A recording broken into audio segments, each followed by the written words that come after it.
বেগম খালেদা জিয়া যে March for democracy কর্মসূচি ঘোষণা করেছিল, সেই কর্মসূচিতে বিরোধী দলীয় নেতৃবৃন্দদেরকে রাজপথে খুঁজে পাওয়া যায় নাই। নেতৃবৃন্দদেরকে ডেকেছেন, তার ডাকে তার দলের নেতাকর্মীরাই সাড়া দেন। বিরোধী শক্তিগুলোকে দুর্বল করে বাংলাদেশে একটি ফ্যাসিবাদী শাসন প্রতিষ্ঠা করা, সেই প্রতিষ্ঠার লক্ষ্যে প্রথমেই তারা আঘাত হেরেছে বাংলাদেশের স্বাধীনতা সার্বভৌমত্ব রক্ষার দায়িত্ব যাদের বাংলাদেশ সেনাবাহিনীর উপরে। তারা ৫৭ জন সেনা অফিসারকে পিলখানায় ট্র্যাজেডিতে হত্যা করেছে, খুন করেছে। আপনারা দেখেছেন, তদন্ত কমিশনের রিপোর্ট প্রকাশিত হয়েছে। যে তদন্ত কমিশনের রিপোর্টে দেখা গিয়েছে এই খুনের সাথে সরাসরি ভারত এবং তাদের তাবেদারে দেশে আওয়ামী লীগ জড়িত ছিল। এরপরে বিরোধী দলের দায়িত্ব ছিল হত্যাকাণ্ড হওয়ার সাথে সাথে এই দেশ বিরোধী অপশক্তি ভারতের প্রক্সি জঙ্গি লীগের বিরুদ্ধে তাৎক্ষণিক গণ আন্দোলন করে তোলা। কিন্তু আমরা অত্যন্ত হৃদয়ে ব্যথার সাথে লক্ষ্য করছি যে এই পিলখানা হত্যাকাণ্ড হওয়ার পরেও বাংলাদেশের তেমন কোনো আন্দোলন গড়ে ওঠে নাই। এরপরে একে একে যখন তত্ত্বাবধায়ক সরকার বাতিল করা হলো, যখন বিরোধী দলীয় নেতৃবৃন্দকে একের পর এক জেলে প্রেরণ করে একটি ডামি ইলেকশন করার মাধ্যমে ভোটার প্রার্থীবিহীন প্রতিদ্বন্দ্বিতাবিহীন নির্বাচনের যখন পুরোপুরি নীল নকশা তারা সাজিয়ে ফেলল,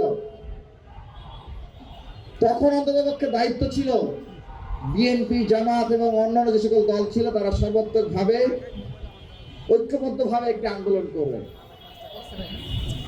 আজও সংবাদ কাটিং গুলো পাওয়া যায়। আপনারা যদি তৎকালীন সময়ের সংবাদপত্রের সংবাদগুলো পর্যালোচনা করেন তাহলে আপনারা দেখতে পাবেন যে 29 এবং 30 ডিসেম্বর বাংলাদেশের আপসহীন নেত্রী বেগম খালেদা জিয়া যে মার্চ ফর ডেমোক্রেসি কর্মসূচি ঘোষণা করেছিল, সেই কর্মসূচিতে বিরোধী দলীয় নেতৃবৃন্দদেরকে রাজপথে খুঁজে পাওয়া যায় নাই। কথা ছিল শহীদ মনসুর যেখানে শাহাদাত বরণ করেছিলেন মালিবাগের, সেখানে যুবদল, ছাত্রদল, বিএনপি এবং অন্যান্য রাজনৈতিক দলগুলোর সাথে একসাথে মিলে মিছিল করার কথা ছিল। কিন্তু সেখানে বিএনপি বা ছাত্রদল, যুবদলের কারো উপস্থিতি সেদিন লক্ষ্য করা যায় নাই।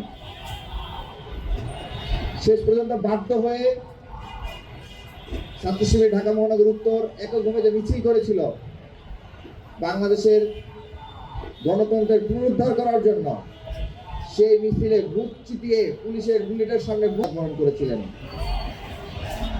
খালেদা জিয়া এজন্যই বলেছিলেন যে খালেদা জিয়ার ভয় নাই, রাজপথ ছাড়ি নাই, এই স্লোগান তিনি মানেন না, তিনি বিশ্বাস করেন না। কারণ তিনি দেখেছেন, তিনি যতবারই নেতৃবৃন্দদেরকে ডেকেছেন, তার ডাকে তার দলের নেতাকর্মীরাই সাড়া দেয় নাই। মির্জা আব্বাসের উক্তি, তিনি তখন ঢাকা মহানগর বিএনপির আহ্বায়ক ছিলেন, তার সংবাদপত্রে তার সরাসরি কোটেশন পাবেন, কোট আনকোট।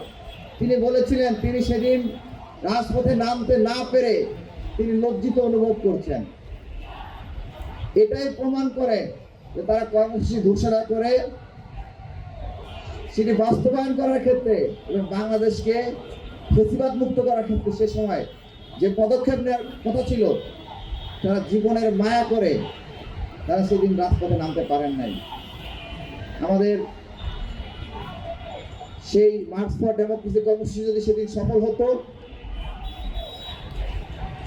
বেগম খালেদা জিয়ার আহ্বানে সকল রাজনৈতিক নেতৃবৃন্দ যদি, নেতাকর্মীরা যদি রাজপথে ঝাঁপিয়ে পড়তো, জীবনের মায়া ত্যাগ করে, মির্জা আব্বাস সাহেবেরা জীবনের মায়া ত্যাগ করে যদি শহীদ মনসুরের মতো শহীদ হওয়ার বাসনা নিয়ে রাজপথে নামতেন, তাহলে সেদিনই হাসিনাকে বাংলাদেশ থেকে পালিয়ে যেতে বাধ্য হতে হতো। সেই মার্চ ফর ডেমোক্রেসি কর্মসূচি ব্যর্থ হওয়ার কারণে এর পরবর্তীতে দীর্ঘ 10 বছর আমরা ফ্যাসিবাদী কার্যক্রম দেখেছি। আমরা একের পর এক গণহত্যা সংঘটিত হতে দেখেছি। আমরা সর্বশেষ